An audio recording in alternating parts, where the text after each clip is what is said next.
এসআইআরের ৭ নম্বর ফর্ম বোঝাই গাড়ি আটক হওয়ার ঘটনায় গ্রেপ্তার হওয়া ৩ জনকে জামিন দিল আদালত। বুধবার বাঁকুড়ার খাতড়া থানার পুলিশ ধৃতদের খাতড়া মহকুমা আদালতে পেশ করলে বিচারক ৩ জনেরই জামিন মঞ্জুর করেন। ঘটনাটি ঘটে মঙ্গলবার খাতড়ার সিনেমা রোড এলাকায়। তৃণমূল কংগ্রেসের কর্মীরা একটি গাড়ি আটক করে খাতড়া থানা পুলিশের হাতে তুলে দেন। গাড়ি থেকে বিপুল সংখ্যক এসআইআরের ৭ নম্বর ফর্ম পাওয়া গেছে বলে দাবি করে তৃণমূল। পুলিশ গাড়িটি বাজেয়াপ্ত করে এবং গাড়ির চালক তালডাংরা থানার বিবর্দা গ্রামের বাসিন্দা বিজেপি কর্মী প্রবীর ঘোষ ও গাড়ির যাত্রী সিমলাপাল ব্লকের বিক্রমপুর গ্রামের বিজেপি নেতা শরদিন্দু পাত্রকে আটক করে। পরে তৃণমূলের অভিযোগের ভিত্তিতে দুজনকে গ্রেপ্তার করা হয়। তদন্তে নেমে পুলিশ মঙ্গলবার রাতেই সিমলাপাল এলাকার বিজেপি নেতা দুঃখরঞ্জন সৎপতিকেও গ্রেপ্তার করে। ধৃত ৩ জনের বিরুদ্ধে ভারতীয় ন্যায় সংহিতার একাধিক ধারায় মামলা রুজু করা হয়, যার মধ্যে ৩৩৮ নম্বর ধারা জামিন অযোগ্য ছিল। পুলিশের অভিযোগ, জালিয়াতি, বেআইনিভাবে সরকারি নথি পরিবহন এবং গুরুত্বপূর্ণ সরকারি নথি নিয়ে অনিয়ম করা হয়েছে। এদিন আজ আদালতে পেশ করা হলে বিচারক ৩ জনকে জামিন দেন। জামিনে মুক্ত হওয়ার পর বিজেপি কর্মীরা ধৃতদের মালা পরিয়ে স্বাগত জানান এবং আদালত চত্বরে মিছিল করেন। এদিন আদালত চত্বরে ধৃতদের আইনজীবী অসীম গোপ বলেন, ধৃতদের বিরুদ্ধে মূলত চিটিং সহ ফৌজদারি কয়েকটি ধারায় অভিযোগ আনা হয়েছিল। তিনি জানান, এসআইআরের ৭ নম্বর ফর্ম বুথভিত্তিকভাবে বিএলও ওয়ানরা গাড়িতে করে ইআরও দপ্তরে জমা দিতে যাচ্ছিলেন।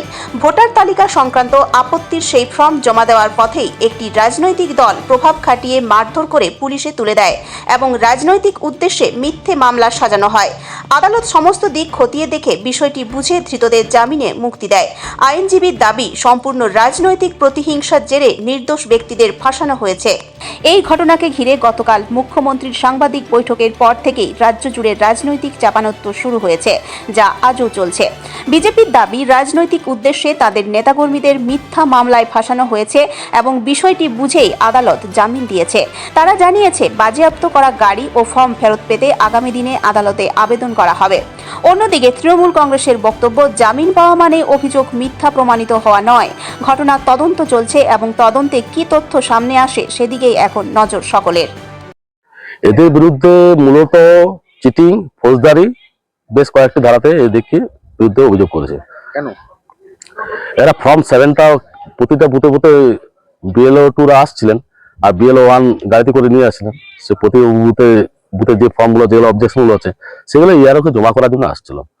এটা কোনো ওই রাজনৈতিক দল, তারা প্রভাব খাটিয়ে তাদেরকে মারধর করে জোর করে পুলিশের কাছে পৌঁছে গিয়ে এটা ইন্টেনশনালি ভাবে হয়তো রাজনৈতিক পেরে উঠছে না, এরকম কিছু একটা ব্যাপার স্যাপার আছে তাদের মধ্যে, সেই ইন্টেনশনালি এই কেসটা ফেব্রিকেটেড করে কোর্টে প্রডিউস করেছে।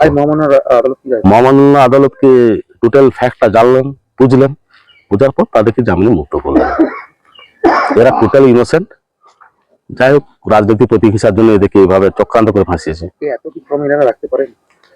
না, এনাদের তো লোক, সব লোকই তো আসছিলেন, ইয়ার অফিসে হারিয়ে হচ্ছিলেন। এবার গাড়িটাতে আছে ফর্মগুলা সুরক্ষিত, তারা বাইকে করে সবাই আসছিলেন।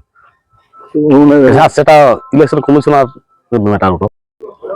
আপনারা সকলেই জানেন যে পশ্চিমবঙ্গে এখন এসআইআর এর কাজকর্ম চলছে।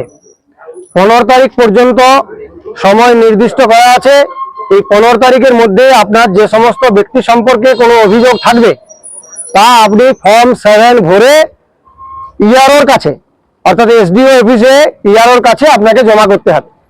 আমরা গতকাল তালডাংরা থেকে আমাদের কয়েকজন কার্যকর্তা সহ গাড়িতে করে আসছিলাম কিছু ফর্ম 7 নিয়ে এসডিও অফিসে ইআরওর কাছে জমা দেওয়ার জন্য।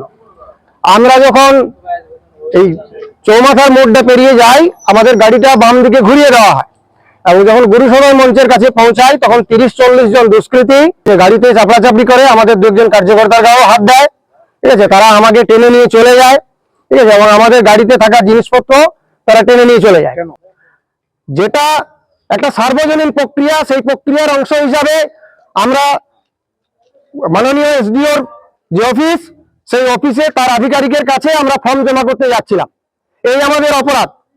তাতে আমাদের উপরে অত্যাচার করে, আমাদের উপরে নিপীড়ন করে, আমাদের কাছ থেকে সামগ্রী সমস্ত কেড়ে নিয়ে যাওয়া হয়।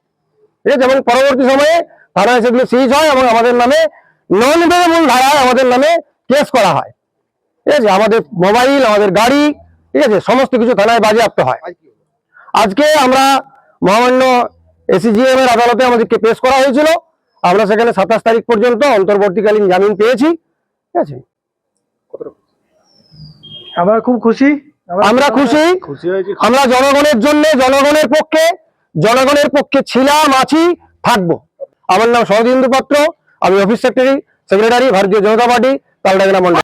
গতকালকে ভারতীয় জনতা পার্টির পক্ষ থেকে একটি গাড়িতে করে তালডাংরা বিধানসভার ও ভারতীয় জনতা পার্টির বিধানসভার কনভেনার দুঃখভঞ্জন শতপথী এবং ওই গাড়ির ড্রাইভার যিনি ভারতীয় জনতা পার্টির কার্যকর্তা প্রবীর ঘোষ এবং শরবেন্দু পাত্র, তারা এই যে এসআইআর সংক্রান্ত বিষয়ে যে 7 ফর্ম, সেই 7 ফর্ম ফিল আপ করে তারা জমা দিতে আসছিলেন অবজেকশন হিসাবে।